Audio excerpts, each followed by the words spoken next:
Well, there's been a big question lately. Where are all of the men? Why are more men not standing up to the tyranny of the left? After 2 decades of retreating from mainstream politics, we may have a glimmer of hope. Institutions that men have run from over the past 2 decades, men are starting to reemerge, to reassert political power. You're seeing this across Europe. You're seeing this perhaps around the world. The CEO of Ad Actum and the host of the YouTube channel Men in the City is Cameron McGregor. He posted a really fascinating video last week about the rise of young men in politics and how they've been leaning to the right, and you're seeing a rise of this across multiple elections across Europe.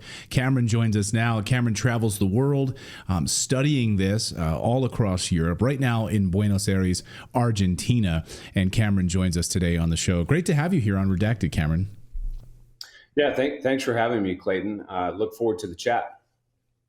Yeah, I was really intrigued by your video, and I think it's encouraging to see young men who are rising up and getting back into politics. And of course, Politico and the left have been all over this story throughout Europe. I'm just going to read you a few headlines from Politico here. Europe's foreigners out. Generation, why the young people are voting far right. It's not just, here's another Politico headline. It's not just boomers. Young people are voting far right too. Far right parties are surging across Europe and young voters are buying in. Of course, Cameron, they're painting them as xenophobic. They're painting them as wanting to return to the 1950s, a traditional family. Oh my gosh, this sounds awful, right? This is how they're painting young men right now.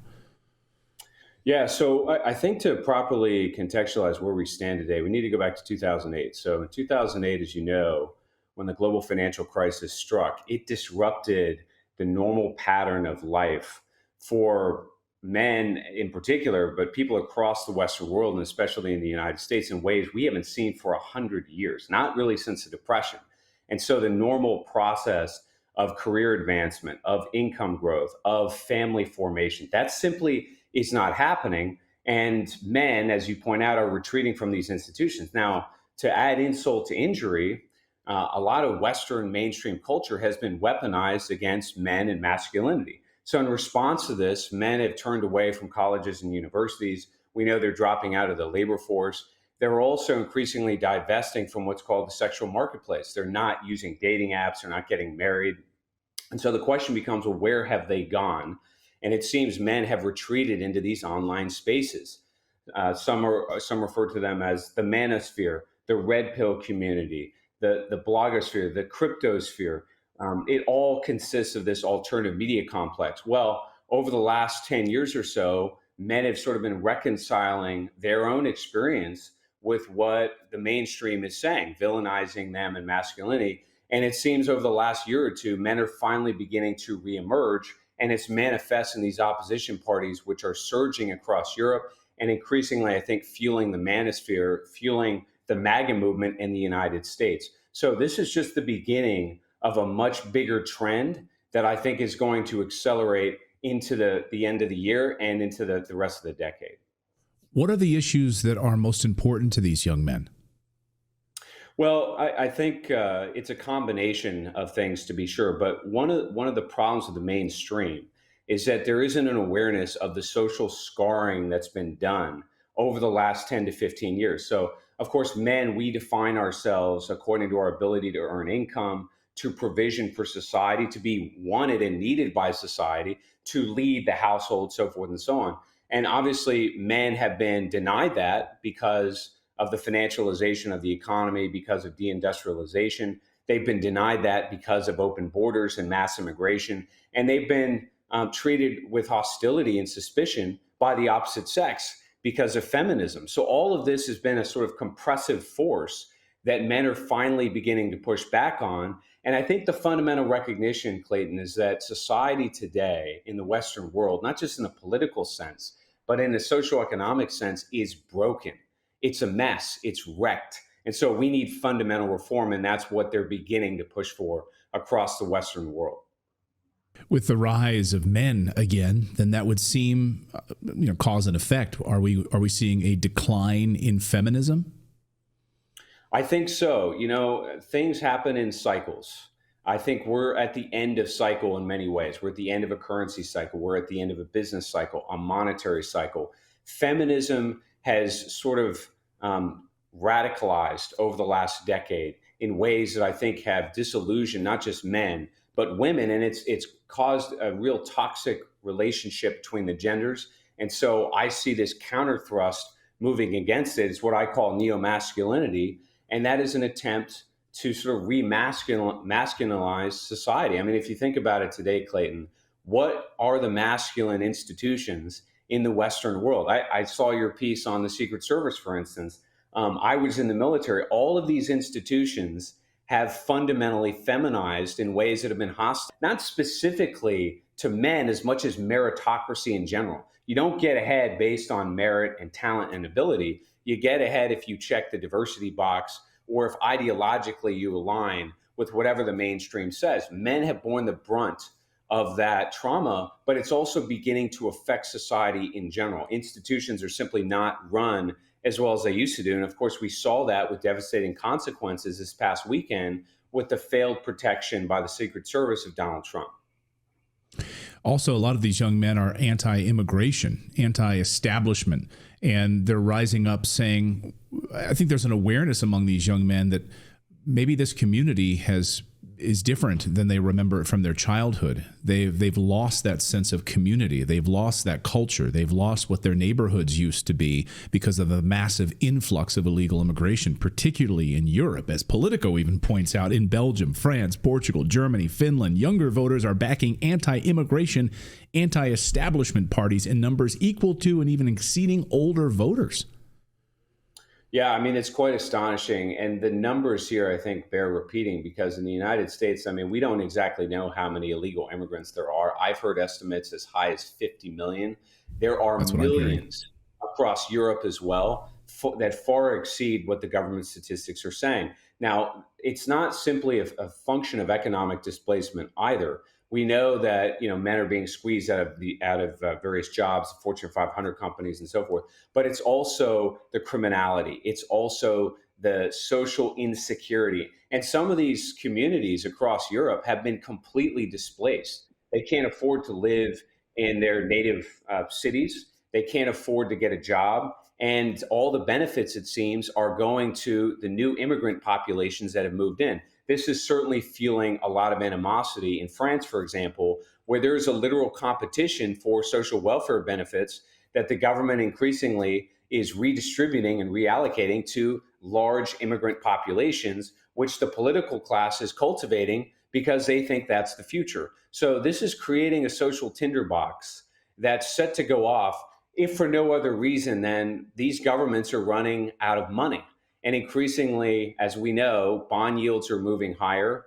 The affordability of the social welfare state, which is really the only thing keeping these societies together, is disintegrating. And I think there's an awareness in the psyches of young men that we're headed into a rather precarious and dangerous situation that's going to require open heart surgery.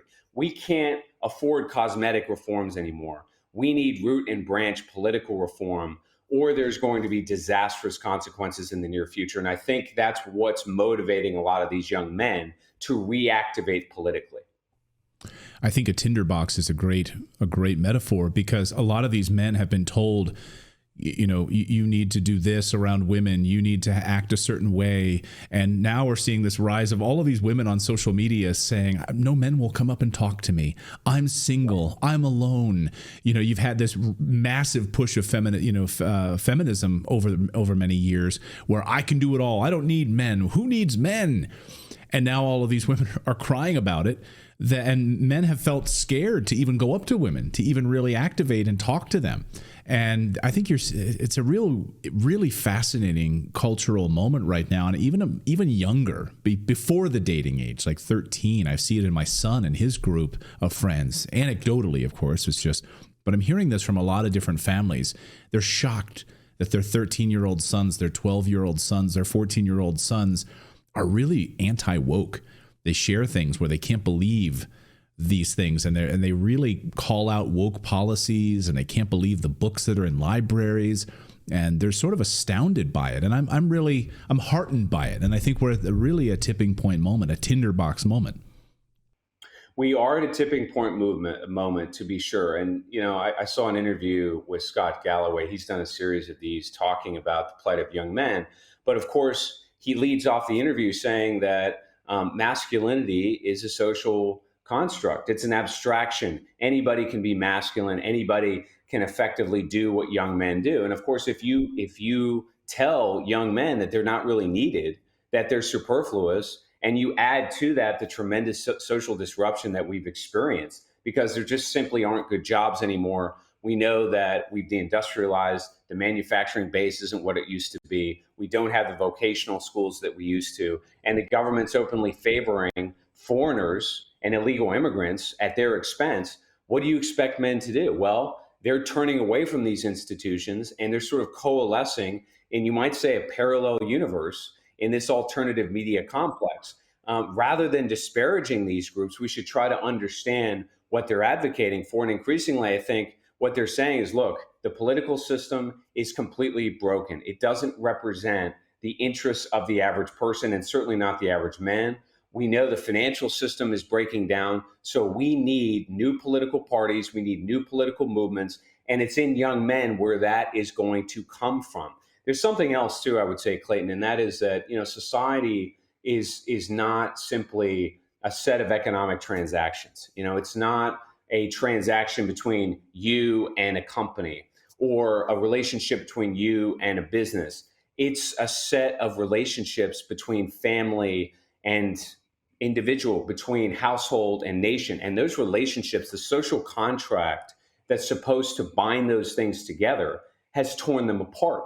And men, as the head of households, have been completely displaced. And to your point earlier, women are finally beginning to feel those effects because the numbers of women that are 40 and older today that are single, unmarried, and have no children is double what it was in the 1980s. So they've lived the feminist dream, and what they're discovering is they don't like it, right? And of course, men are waking up to a very stark reality that the life their parents had, the pathway to buying a home, to settling down and having a family, to reproducing and having children, that's simply not available to them. And so this entire circumstance is spring-loaded for a massive counter thrust in a new direction. And we're just beginning to feel those effects. And to make matters worse, the dumpster fire that is these coalition governments across Europe that are only agreed on one thing: to prevent any reform from happening, they're going to guarantee that this right-wing shift gets stronger and stronger and stronger. Very astute, very, very smart. I think these institutions have absolutely failed these young men. And I think you're seeing a revolt from young men out of college institutions saying, why would I want to go work why would I want to be in New York City when we're told that we're not worthwhile? I need to be a woman. I'm not good enough being a white young man. So you know what? I'm going to go into the trades. I'm going to become a plumber. I can work for myself. I can provide for myself. These institutions have failed these young men, and I think you're seeing this revolt right now. Very, very interesting times that we're living in. There's a great quote from Arthur Miller. He said, "An age is said to be over when its basic illusions are exhausted. The American dream is a fantasy nobody believes in anymore. Democracy, which has become the godhead of the globalist elite, as we know, it lacks the persuasive power that it used to, especially because there's such a profound gap between what the average person experiences and wants and what the government is telling them they're actually experiencing and what they should want. And the lack or incongruous relationship of the two is going to produce some real explosive political outcomes that I think we're going to begin to start feeling this fall. If for no other reason that we just can't afford a lot of the social services that are holding society together barely. So we're at the end of a cycle here, and we're headed into a new age. The good news is, and the message that I deliver to young men, is that we're sort of transitioning out of a period of what I call the age of prosperity, an age of entitlement, an age of false abundance, an age of nihilism, you might say, and we're transitioning into an age of scarcity in which we're going to have to retool. We're going to have to reconstruct institutions, rebuild energy systems, and sort of reset this imbalance between the genders. And men are going to lead that effort. It's really the purpose, I think, for millennial and Gen Z men who have seen society crumble around them. I think you're right about that. It's almost like a Hollywood moment, right? You're seeing the collapse of a power grid. You're seeing the collapse of a currency system. You're seeing the collapse of all of the things that provided this sort of luxurious existence for Americans and for young men around the world. And now it's all collapsing because of these policies. And now they're going to rise up and they're going to have to rebuild from the ground up. Food scarcity. We are sitting in a depression. I mean, you can call it a recession if you like, but we are heading for economic disaster right now. And your young men are moving towards cryptocurrency and gold and silver and away from a U.S. dollar. So I think we are at a really interesting moment right now, and it's going to be incumbent upon men to rise up. You know, J.J. Carroll the other day here on the show, where are the men? Where are the men who are letting our border be walked over? Where are the men who can get in their trucks and go down to the border and secure it because this administration won't do it? So where are the men? I think we're going to see this moment over the next 24 to 48 months. Well, there's one other thing I would add to that, Clayton, and that is, we are very definitely ruled by a gerontocracy. I mean, certainly the debate between Biden and Trump was a disaster for President Biden. But, let's face it, Donald Trump is 78 years old. And right. If you look at the average age of the Senate and even in the House, we have an older generation of people that are presiding over these institutions. The same is true across Europe. And let's face it, the world has changed dramatically, right? The United States is not the country that it used to be. We don't live in the unipolar moment anymore. You have the rise of the East manifest in these trade organizations like BRICS and SCO. And I can tell you, as somebody that's lived all over the world, including in the Far East, there is a resurgent sense of confidence, a shift in power from west to east. And that is completely incomprehensible to the older legacy institutions and the gerontocracy who runs them, the rule by old that's running these institutions in the West. And I think young men feel a need to take over. We need a new leadership cadre. We need new, younger minds that understand how these changes have occurred so that we can arrest some of the catastrophic trends that have been set in motion, not the least of which are the potential for a very serious global war that, let's face it, nobody really wants, except a narrow crop of elites that think they're fighting World War II all over again. And needless to say, that's not the world that we live in. Yeah, amen to that. Very astute, very smart. Cameron McGregor, we really appreciate you joining us. Thank you so much. We hope you won't be a stranger and you'll come back often. Happy to do so, Clayton. Thanks for having me on. Absolutely. So check out Cameron's YouTube channel. It is Men in the City, and go there and subscribe. We'll have it linked up in the description below. Thanks again, Cameron. Absolutely.